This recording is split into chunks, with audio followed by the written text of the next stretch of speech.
A woman gets off a stagecoach in the middle of nowhere, expecting to meet her new husband. But the man who sent for her takes one look at her face and sends a note that says, "You're too old." She's left standing in the dust, alone, with an entire town staring at her like she's a piece of mail delivered to the wrong address. Most stories would end right there. A sad tale of a woman told she was too late for a second chance. But for Eleanor Macaulay, a 53-year-old widow who'd buried two husbands and a lifetime of dreams, this wasn't the end of her story. It was the bloody beginning. Because the note didn't just say she was too old. It said something else. Something that would turn this dusty, forgotten town upside down and reveal a secret so dark it had been buried for a generation. And it all started with 7 pairs of eyes watching her from a porch. Picture this: the high plains of Wyoming. The year is 1888. The wind out here doesn't just blow, it whispers. It tells stories of folks who tried to tame this land and folks the land tamed instead. Eleanor Macaulay stepped off that creaking coach, her bones aching from 1,000 miles of bad roads. She wasn't a beauty queen. She was built sturdy, like a homestead meant to withstand a storm. Her face was a roadmap of her life. Lines of laughter, yes, but deeper lines of loss. She'd answered an ad in a newspaper. "Lonely rancher seeks sensible wife." The man's name was William Hart. His letters were short, but they were kind. He said he didn't need a photograph. He said a woman's heart couldn't be judged by ink and paper. He lied. The station master, a man with a beard full of yesterday's lunch, shuffled his feet. He couldn't even look her in the eye when he handed her the folded piece of paper. It was from Hart. It read, "Saw you from the window. You're too old to start fresh. The wagon is at the livery. Go to the ranch if you must. I'll be gone." Shame is a cold thing. It washed over Eleanor, right there on the platform, with the whole town of Dry Hollow peeking through saloon doors and dusty windows. Rejected. Again. Too old. Too much. Too late. She should have gotten right back on the next stagecoach heading east. Anyone else would have. But Eleanor looked down at the note again. Her fingers traced the hurried scrawl, and that's when she saw it. Something no one else would have noticed. Underneath the words, "I'll be gone," there was another word, almost completely erased, but she could just make it out. It was one word. Help. A shiver went down her spine that had nothing to do with the wind. This wasn't a rejection. It was a warning, or a cry for help. She looked at the station master. "Which way to the Hart Ranch?" He just pointed a grimy finger down a long, rutted road. He still wouldn't meet her gaze. What did he know? Eleanor didn't know what she was walking into. A trap? A hoax? A dead man's farm? She didn't care. For the first time in years, she felt something other than tired. She felt a spark. So she picked up her bag, marched to the livery, and took the reins of the wagon William Hart had left for her. She wasn't a mail-order bride anymore. She was a rescuer. Or maybe she was the next victim. The ride out to the Hart homestead felt like a journey to the end of the world. The sky was too big, the land too empty. The only sound was the creak of the wagon wheels and the frantic beating of her own heart. She kept thinking about that word. Help. Who was William Hart? A coward who ran from a plain-faced widow? Or a man in terrible trouble? When the homestead finally came into view, it was little more than a dark shape against the dying sun. A small cabin, a leaning barn, and a silence that felt heavy, unnatural. And that's when she saw them, lined up on the porch like a row of tiny, grim soldiers. 7 children. The oldest was a girl, maybe 12, with eyes that looked like they'd already seen too much. She held a rusty axe like she knew how to use it. A boy with hair the color of dead grass held a toddler on his hip. The others were just small, smudged faces, all staring at her with the same unnerving silence. They weren't crying. They weren't smiling. They were just watching. Eleanor pulled the wagon to a halt. The dust settled around her. "Hello there," she said, her voice sounding small in the vast quiet. "I'm looking for Mr. Hart." The oldest girl spat on the ground. "Ain't here." "When is he coming back?" Eleanor asked, climbing down from the wagon. Her knees protested. The girl's eyes narrowed. "Don't know. Don't care." Then a smaller boy, maybe 7 or 8, spoke up. His voice was a tiny whisper. Pa said he was going for supplies, said he'd be back in 3 days. Eleanor's blood ran cold. She looked at the children, really looked at them. Their clothes were rags. Their faces were thin. There were dark circles under their eyes. "When did he leave?" she asked, her voice gentle. The little boy looked at his older sister, who gave him a sharp glare. But he answered anyway. "Last week. 7 days. 7 children. Alone. With almost no food. And a father who had written a note that said, 'I'll be gone, and help.' This wasn't just an abandoned family. This was something else. Something was terribly wrong here." Eleanor walked slowly toward the porch. The oldest girl tightened her grip on the axe. "You ain't welcome," she said, her voice low and dangerous. "We don't need no help." "I'm not here to help," Eleanor said, stopping at the bottom step. She looked at each of their faces. "My name is Eleanor. I'm the bride he sent for." The girl laughed, a bitter, ugly sound. "Well, you're too late. He's gone. Now you can go too." Eleanor didn't move. She just stood there letting them look at her. She saw suspicion. She saw fear. But underneath it all, she saw a desperate, aching hunger.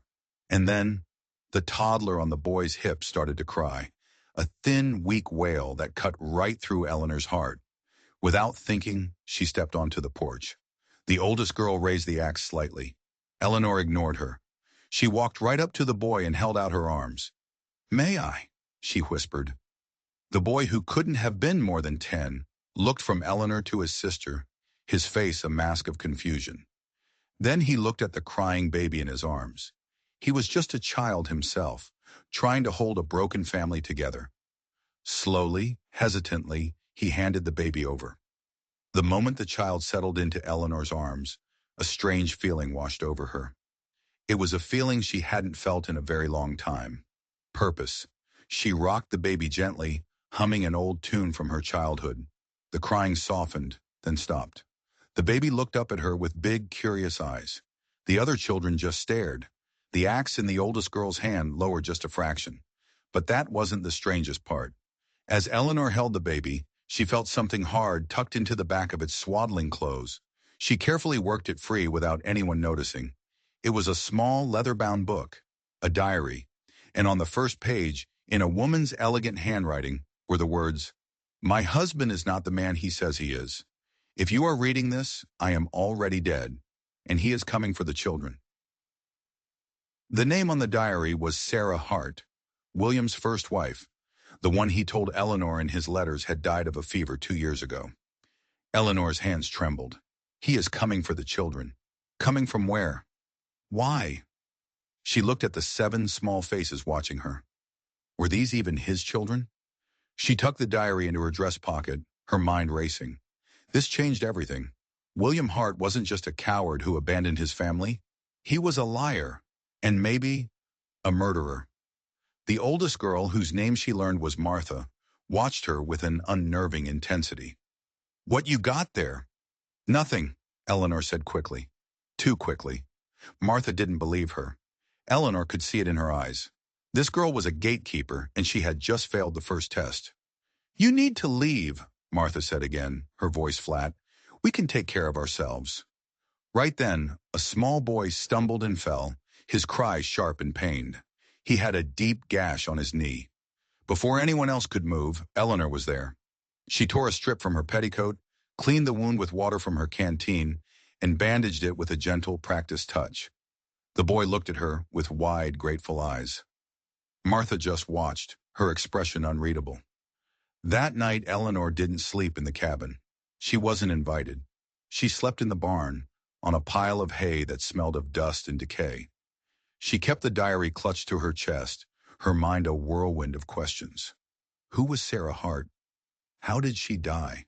And what secret did these children hold? She opened the diary again, under the light of a sliver of moon coming through a crack in the barn roof. The entries were sporadic, filled with fear. He watches the floorboards in the kitchen, always watching. He thinks I don't know what he's buried there. But I heard him, late at night, digging. The children are not his. They are my sister's. She died on the trail out here. I promised I would protect them. He sees them only as a key. He speaks of a map, a treasure. He says the children's father was a thief, and that the secret to his fortune is here, on this land, in this house. A key? A map? Eleanor felt like she'd fallen into some kind of nightmare. This wasn't a family, it was a prison, and William Hart wasn't a grieving father.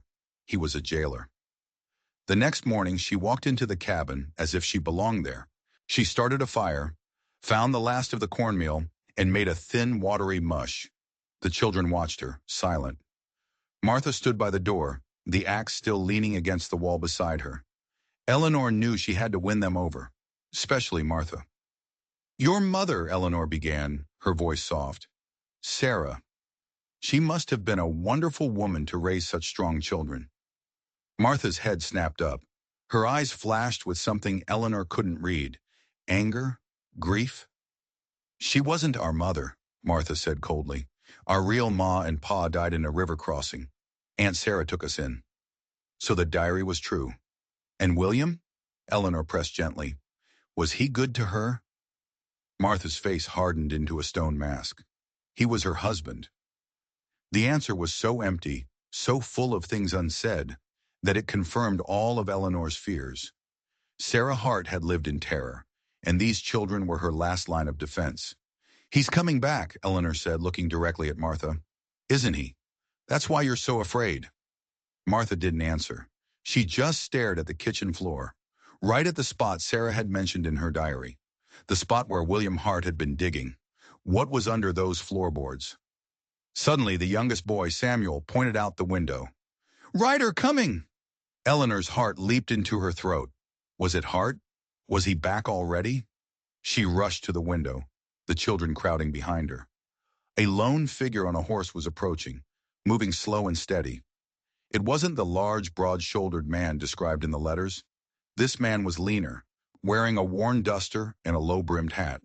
He rode right up to the porch, dismounted, and took off his hat. His face was weathered, and his eyes were a startlingly clear shade of blue. They seemed to take in everything at once. The rundown cabin, the 7 silent children, and Eleanor, the strange woman who clearly didn't belong. "Ma'am," he said, his voice calm and even. "My name is Silas Boone. I live on the next homestead over. I heard William Hart was expecting a bride. I suppose that's you." Eleanor nodded, wary. "He's not here." Silas's eyes flickered over the children. "I can see that. Fact is, I saw him ride out of town a week ago. Rode hard like the devil himself was on his tail." He paused. He wasn't alone. There were 2 other men with him, men I've never seen before. 2 men. This was new. "Did you know him well?" Eleanor asked. "Not well," Silas said. "Kept to himself. Seemed haunted. After his wife Sarah died anyway." He looked at Eleanor, his gaze steady. "Folks in town said it was a fever, but I was the one who found her. It didn't look like any fever I'd ever seen." Eleanor's blood turned to ice. What? What did it look like?" Silas Boone looked past her, into the dark interior of the cabin. Then he looked back at her, and his voice dropped to a whisper. "It looked like she fell down the stairs, or was pushed." The air grew thick and heavy. Pushed.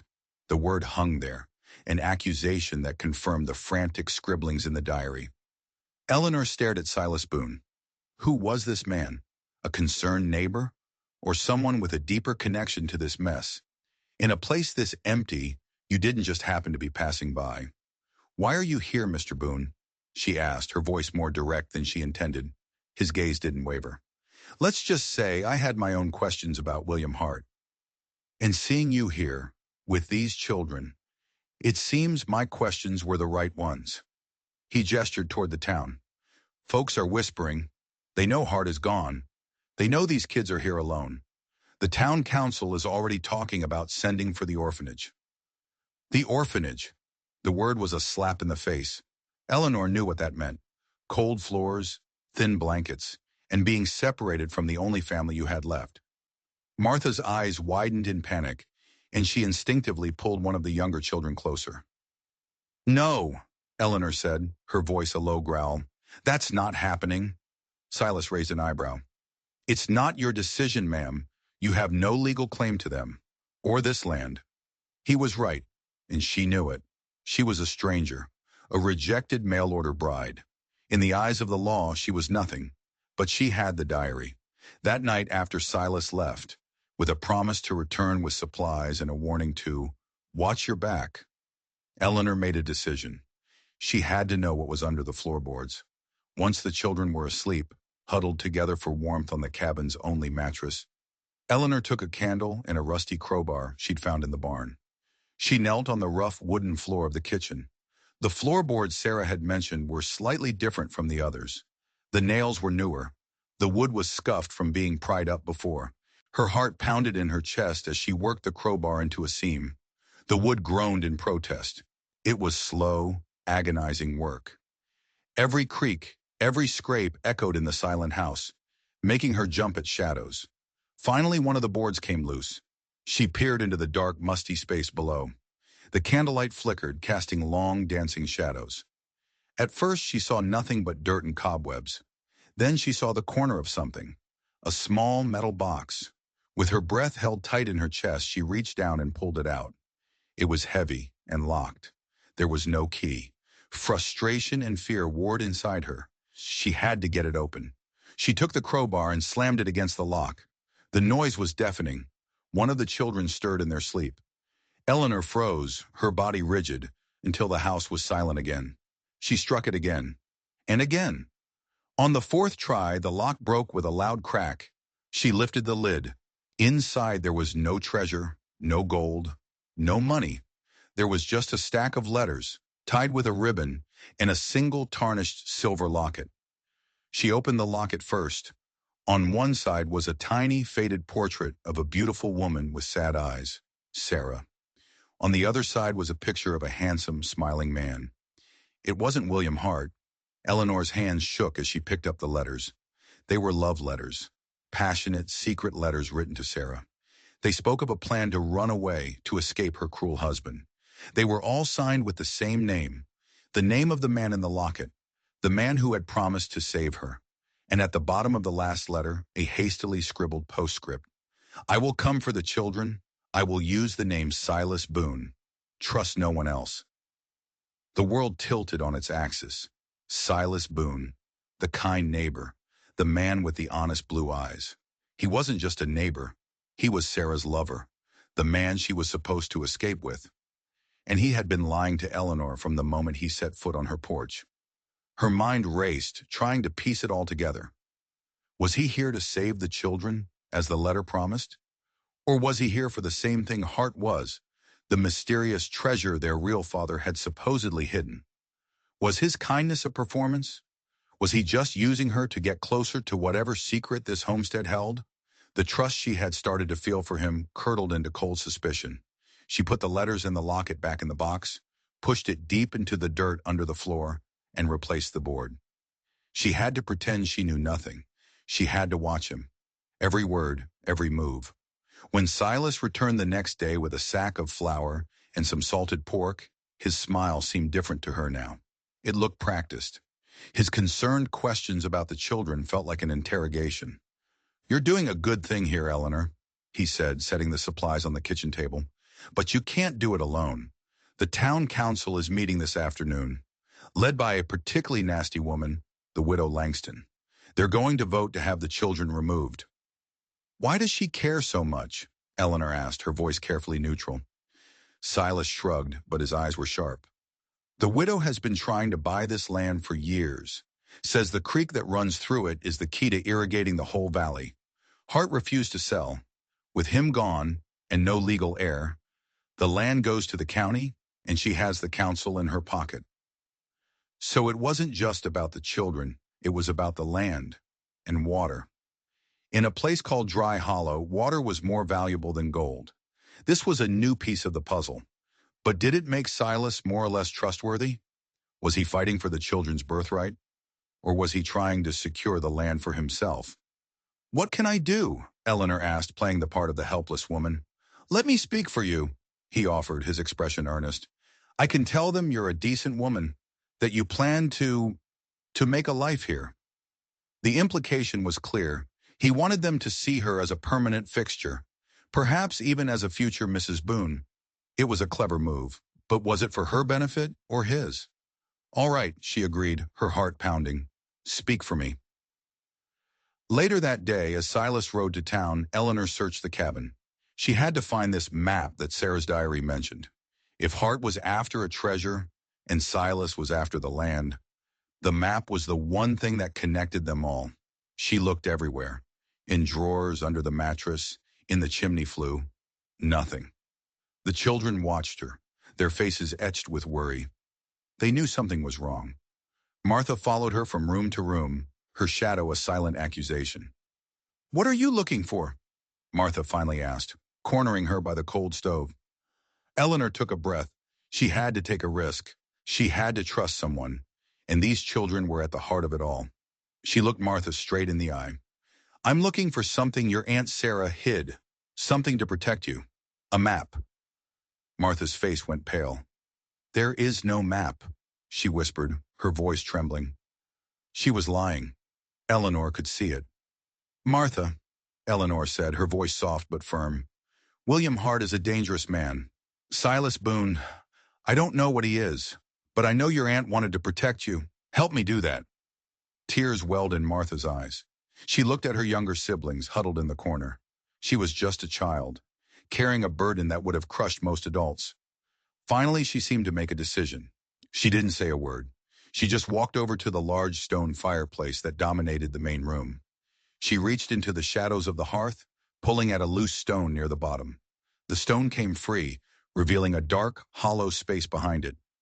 Martha reached inside and pulled out a bundle of rolled-up canvas, tied with a piece of twine. It wasn't a map. It was a painting, a crude but beautiful painting of the landscape behind the cabin, the stark hills, the winding creek, the single gnarled cottonwood tree. It was painted by someone with a gentle hand. Sarah. Eleanor unrolled it carefully on the table. It was just a painting. She didn't understand. "This isn't a map," she said, confused. "It is," Martha whispered, her small finger tracing a specific spot in the painting. "You just have to know how to look." Her finger stopped on the cottonwood tree. In the painting, Sarah had painted 7 birds sitting on its branches, but there was something odd about them. They weren't just birds. They were musical notes, a simple melody, 7 notes. "Aunt Sarah used to sing it to us," Martha said. "She called it the memory song." Eleanor stared at the notes. A tune. What could it possibly mean? Just then, the sound of hoofbeats echoed outside. Silas was back from town, and he wasn't alone. Eleanor looked out the window, and her blood ran cold. Riding beside Silas was the widow Langston, and behind them, the town sheriff. Silas hadn't gone to speak for her. He had gone to betray her. Eleanor's mind screamed. It was a trap. Silas had played her perfectly, gaining her trust only to lead the wolves right to her door. She quickly rolled up the painting and shoved it back into the hearth, replacing the stone just as the heavy knock came. Martha herded the other children into the corner like a frightened sheepdog. The look on her face was one of pure terror. She had trusted Eleanor, and now the law was here to tear them apart. Eleanor opened the door. Her face was a calm mask, but inside her heart was a trapped bird beating against her ribs. The widow Langston, a woman who looked like she'd been sucking on lemons her whole life, peered past Eleanor into the cabin, her eyes filled with disgust. "This is a disgrace. Filth. These children need a proper Christian home." The sheriff, a large man with a weary expression, cleared his throat. "Ma'am, my name is Sheriff Brody. The town council has voted. We're here to take the Hart children into protective custody until the circuit judge can place them with families." "On what grounds?" Eleanor asked, her voice shaking with barely controlled rage. "On the grounds that you are a stranger with no legal authority," the widow snapped. "A vagrant. This is my town and we take care of our own." Eleanor looked at Silas. He stood slightly behind the others, his face unreadable. His eyes met hers for a brief second, and he gave a tiny, almost imperceptible shake of his head. What did that mean? Was it a warning? An apology? "They are not going anywhere," Eleanor said, planting her feet in the doorway. "I was invited here by William Hart. I am caring for his children in his home. Hart has abandoned this property, the sheriff said, his voice tired, which means it falls to the county. You're trespassing, ma'am. It was a nightmare. Every door was closing. She had no rights, no allies, just a secret in a fireplace and a diary in her pocket. Then Silas spoke, his voice calm and measured. Sheriff, maybe we can be reasonable. The woman has kept these children fed and safe for over a week. Moving them now, in the cold, it seems cruel. Widow Langston scoffed. Don't be a fool, Silas. You know what's at stake here. This land, this water, is vital to the future of Dry Hollow. So it was out in the open. It was never about the children. It was always about the land. The sheriff sighed. He looked at Eleanor, then at the pale, scared faces of the children huddled inside. He wasn't a monster. He was just a man doing a job he clearly didn't enjoy. Look, he said, the circuit judge is due in Dry Hollow in 2 weeks. He's the only one who can make a final ruling on custody and property rights. Until then, I can't force you to leave. The widow looked furious. Sheriff! But, he continued, holding up a hand, if I get one report, one single complaint, that these children are not being properly cared for, I'll be back. And I won't be so patient. Do you understand, ma'am? Eleanor nodded, her throat tight. I understand. They left. As they rode away, the widow shot one last venomous glare over her shoulder. Silas lingered for a moment, his eyes meeting Eleanor's again. This time his expression was clear. We need to talk. He rode off after the others. Eleanor closed the door and leaned against it, her body trembling. 2 weeks. She had 2 weeks to solve a mystery, find a treasure, and secure a future for 7 children who weren't hers. And she had to do it all while pretending to trust a man who was either her savior or her worst enemy. That night, the atmosphere in the cabin was different. The children who had been slowly warming to her were now distant and fearful again. She had failed to protect them. The threat was real now. As she tried to get them to eat the meager stew she'd made from Silas's supplies, Martha slid up beside her. The song, she whispered, so quietly Eleanor could barely hear her. Aunt Sarah said the song was the key. She would hum it when she was afraid. The memory song, 7 notes painted as birds on a tree. After the children were asleep, Eleanor sat by the fire, humming the simple tune over and over. Do, re, mi, fa, so, la, ti. It was just a simple scale. It made no sense. She thought about Sarah's diary. He washes the floorboards. She thought about Silas's letters. I will come for the children. She thought about the widow Langston. This water is vital. It was all connected, but the threads wouldn't weave together. A soft knock came at the door. Her heart jumped. She grabbed the iron poker from the fireplace and crept to the door. Eleanor! It was Silas's voice, a low whisper. Let me in. We don't have much time. She hesitated. Was this another trap? I brought them with me to buy you time, he whispered urgently through the door. I had to make it look like I was on their side. Please. Taking a huge risk, she slowly unlatched the door. He slipped inside, silent as a shadow. His face was grim in the firelight. You have the painting, don't you? He said, his voice barely audible. Eleanor froze. How could he possibly know about the painting? Sarah wrote to me before she died, he explained, seeing the shock on her face. She told me she'd hidden the proof. Proof of what Hart and the council are really after. She said she painted it into the landscape, a secret only a musician would understand. A musician. Eleanor's mind flashed back to the letters she'd read from William Hart. In one of them, he'd mentioned his late wife's one and only luxury, a small, beautiful spinet piano, shipped all the way from the East. He'd complained about how much space it took up. She scanned the cabin. There was no piano. Where is it? She breathed. The piano. Hart sold it to the saloon in town after she died, Silas said. Said he couldn't stand the sight of it.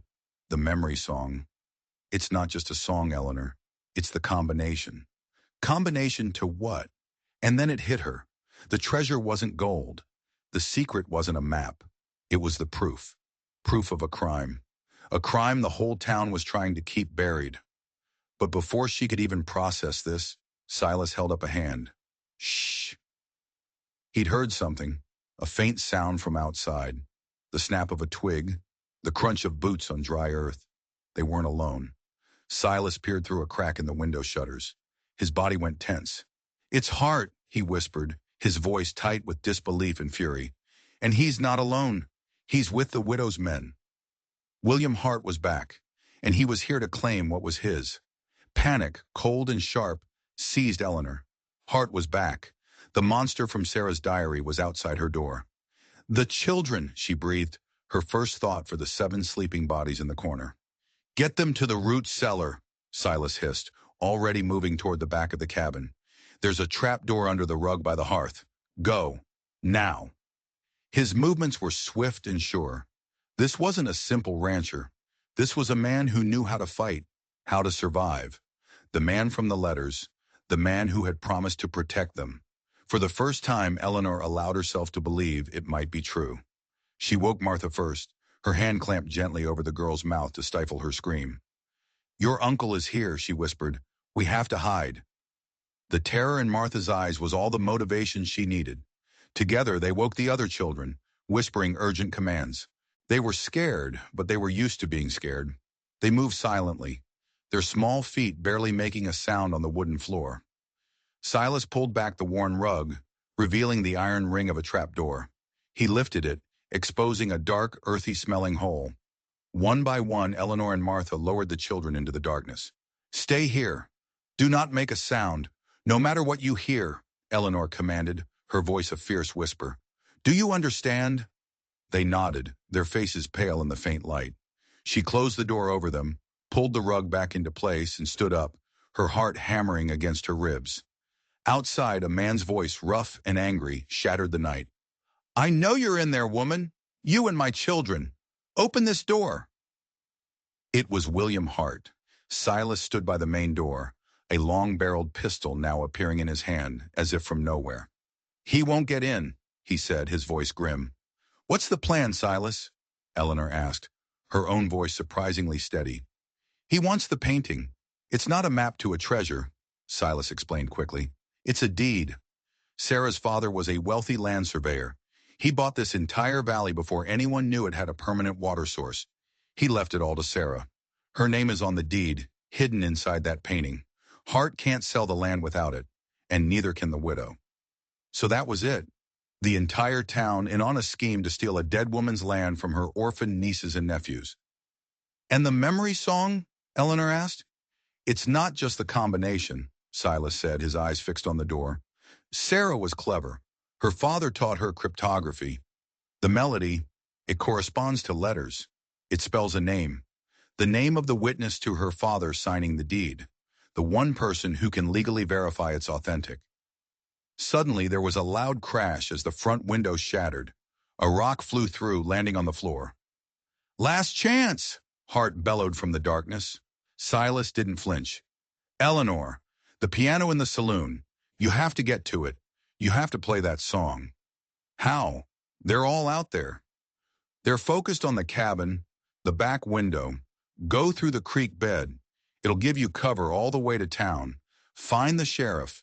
If he knows you have proof of a legal deed, he'll have to uphold the law no matter what the council says." It was a crazy plan, a suicidal plan, but it was the only one they had. Another crash, this time against the door. They were using a log as a battering ram. The wood splintered. "Go!" Silas yelled, moving to brace the door with his shoulder.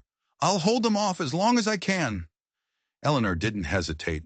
She ran to the back of the cabin, unlatched the small window, and squeezed through, dropping into the cold mud outside.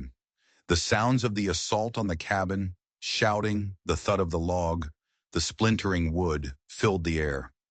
She scrambled down the embankment into the shallow, icy creek, the water shocking her system. Crouching low, she began to run, her lungs burning, the simple 7-note melody pounding in her head like a war drum. She was no longer a mail-order bride. She was no longer a victim. She was a courier, carrying the last hope of 7 children in a song she had never even heard played aloud. The run to town was a cold, dark blur. Every shadow looked like one of Hart's men. Every rustle of leaves sounded like footsteps behind her. The icy water of the creek soaked through her boots and the hem of her dress, chilling her to the bone. But she didn't slow down. She just kept running. The faces of the children burned into her mind. Dry Hollow was mostly dark when she finally stumbled out of the creek bed behind the livery stable. A few lights glowed from the saloon, and she could hear the tinny, out-of-tune sound of a piano being played badly. Her piano. She had to get inside without being seen. She crept along the back of the buildings, her dress dripping, her body shivering uncontrollably. She peered through the saloon's grimy back window. Inside, a few drunk cowboys were playing cards. The bartender was wiping down the counter. And in the corner, a man was clumsily banging on the keys of a small, elegant, spinet piano. But more importantly, Sheriff Brody was sitting at a small table by himself, nursing a glass of whiskey, his face the very picture of exhaustion. This was her chance. She took a deep breath, walked around to the front, and pushed open the saloon doors. Every head turned. The piano player stopped. The card game paused. They all stared at the wild-looking woman standing in the doorway, covered in mud and water, her hair flying, her eyes burning with a desperate fire. She ignored all of them. Her gaze was locked on one man. "Sheriff," she said, her voice raspy, "you need to come with me, now." Sheriff Brody slowly stood up, his hand resting on the butt of his pistol. "Ma'am, what in tarnation is going on?" "William Hart is back," she said, loud enough for the whole room to hear. "He and the widow's men are attacking the homestead. Silas Boone is trying to hold them off, and the children are hiding in the cellar." A murmur went through the room. The sheriff's face hardened. "Hart? Are you sure?" "I'm sure," Eleanor said. "And I know why. He's after the deed to the land. Sarah Hart's deed. It's hidden, and I know how to find it." She walked straight to the piano. The man sitting there scrambled out of her way. Her fingers, stiff and numb with cold, hovered over the keys. She had never played a piano before in her life, but she knew the song. Martha's voice was clear in her mind. She looked at the keys. There were letters carved into the old ivory, almost invisible with age. C, D, E, F, G, A, B. The notes. Do, re, mi, fa, sol, la, ti. She pressed the first key. A D, then an E, then a C. She played the 7-note melody, clumsy and slow. It was a simple, haunting tune. As she played the last note, she heard a faint click from inside the piano. Her breath caught. She looked at the sheriff, whose eyes were wide with disbelief. Slowly, she lifted the hinged lid that covered the piano's inner workings. Taped to the underside, right next to the hammers, was a small, flat panel of wood that hadn't been there before. A secret compartment. She pried it open with her fingernails. Inside were two things. The first was a thick, folded piece of parchment. The deed. She unrolled it. At the top, in bold letters, it read, "Land Grant, Valley of the Whispering Creek." And the owner's name was clear, Sarah Matheson, her maiden name. It had never been Hart's property at all. The second thing was a small leather-bound ledger. She opened it. It was a record book, and it detailed every single illegal transaction the town council, led by Widow Langston, had been involved in for the past 5 years. Extortion, fraudulent land claims, cattle rustling, and it was all witnessed and signed on every page by one man, the witness to the deed, the name the song spelled out. She followed the notes again, Decebe. It wasn't a name. It was a jumble of letters. Then she realized, a cipher. Her father was a cryptographer. She looked at the piano keys again, and then she saw it. Above the main keys was a small decorative plaque from the manufacturer. It had the name of the piano model on it, the DeCabe. It was the key to the cipher. You had to shift each letter. D became A, E became B, C became C. She worked it out, her mind racing. A, B, C, B, D, E, B. Still nonsense. The sheriff stepped closer. "What is it, ma'am?" Then it hit her, the sheriff's name. Abe Brody. The song didn't spell a name. It pointed to one. A-B-E, the last letter of DeCabe. A-B-E, B-R-O-D-Y. It had been right in front of her the whole time. She looked up from the ledger, straight into the sheriff's eyes. His face was pale. The witness. The one man who could verify the deed and expose the entire town. The one man who had pretended to be on the side of the law. "It's you," she whispered. "You've been helping them all along." The sheriff didn't say a word. His hand, which had been resting on his pistol, was now gripping it. The saloon had gone deathly quiet. The drunk cowboys were suddenly very sober. The sheriff took a step toward her. "You should have never come here, ma'am." But before he could take another step, the saloon doors burst open again. Silas Boone stood there, his face bruised and bleeding, his pistol aimed squarely at the sheriff's chest. "It's over, Brody," Silas snarled. "I got one of the widow's men to talk. He sang like a canary." The sheriff looked from Silas to Eleanor, then at the stunned faces all around him. He was trapped, but he wasn't beaten. With a sudden roar, he grabbed Eleanor, pulling her in front of him as a human shield, pressing the barrel of his gun to her temple. "Nobody moves!" he screamed, "or the woman dies." The saloon was a powder keg ready to explode. Eleanor's mind went strangely calm. The cold barrel of the gun against her skin was a point of focus in the chaos. She could smell the whiskey on Sheriff Brody's breath. "Let her go, Abe," Silas said, his voice dangerously low. He hadn't moved. His pistol was still rock steady. "There's no way out of this for you." "Shut up!" Brody yelled, his voice cracking. He started dragging Eleanor backward, toward the saloon's back door. "You're all going to let me walk out of here. I'll take the woman with me. Anyone follows, she's dead." Eleanor knew she had only one chance. Brody was panicked, his grip strong but clumsy. He was focused on Silas. She thought of the children huddled in the dark cellar, waiting for her. She thought of the promise she'd made to them, a silent promise to be the safety they'd never had. That promise gave her strength. As Brody fumbled for the latch on the back door, Eleanor did the one thing he didn't expect. She stomped down as hard as she could on his instep with the heel of her sturdy boot. He roared in pain, his grip loosening for just a fraction of a second. It was all she needed. She twisted her body, dropping low and driving her elbow backward into his gut.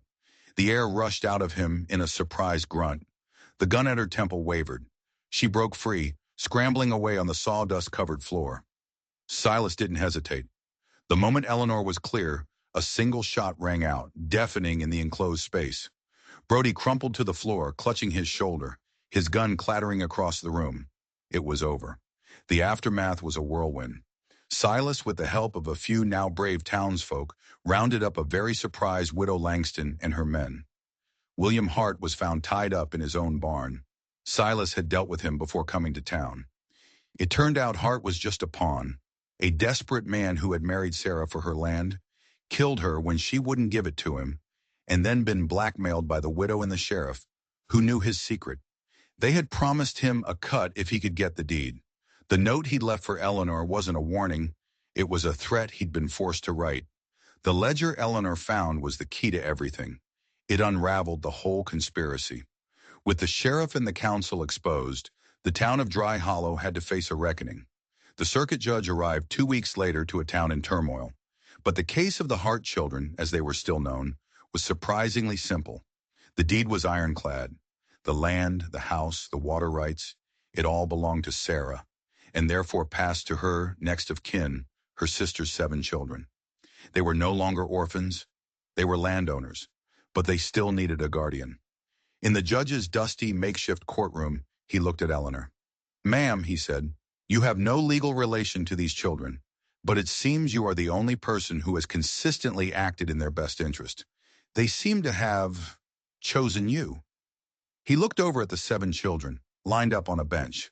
They weren't watching the judge. They were all watching Eleanor. "And you, Mr. Boone," the judge said, turning to Silas, "your testimony has been invaluable. Your relationship with the deceased, while unorthodox, shows a commitment to her final wishes." Silas stood beside Eleanor. He hadn't left her side since that night in the saloon. "Judge," Silas said, his voice clear and strong, "I came here to fulfill a promise to a woman I loved. I'm staying to help build a life with a woman I respect." He turned and looked at Eleanor. There, in front of the judge and the whole town, he took her hand. It wasn't a proposal born of necessity or convenience. It was a simple, quiet statement of fact. Eleanor looked at Silas and then at the children. Martha was even smiling, A real, genuine smile. In that moment she knew. She wasn't too old, she wasn't too late, she was right on time. Her journey had started with a cruel rejection, but it had led her here. To a home she had fought for, to a man who saw her strength, to a family she had earned. The West was a wild place, they said, but Eleanor Macaulay had learned that the wildest territory of all wasn't the land. It was the human heart, and hers had finally, after a long and dusty road, found its way home. This story started with a woman being told she was worthless. But what she discovered, and what she proved to an entire town, is that your value is never determined by someone else's inability to see it. It's measured by your courage, by your willingness to stand up for those who can't stand up for themselves, and by the love you're willing to give, even when you think you have none left. Eleanor and Silas raised all 7 children on that homestead. The creek that the widow wanted so badly provided for them and for their neighbors. The land flourished, not because of greed, but because of grit and kindness. It just goes to show you that sometimes the greatest treasures aren't buried under the floorboards. They're sitting right there on the front porch, just waiting for someone brave enough to see them. If this story of second chances and hidden strength resonated with you, do me a favor and hit that subscribe button. We share stories here that remind us that heroes don't always wear shining armor. Sometimes they're just ordinary people who refuse to give up. And I have to ask you, what would you have done if you'd gotten that note? Would you have turned back, or would you have ridden on? Let me know your thoughts in the comments below. I read every single one. Until next time, stay strong, stay hopeful, and never let anyone tell you that your chapter is over. Sometimes you just need to be the one to turn the page.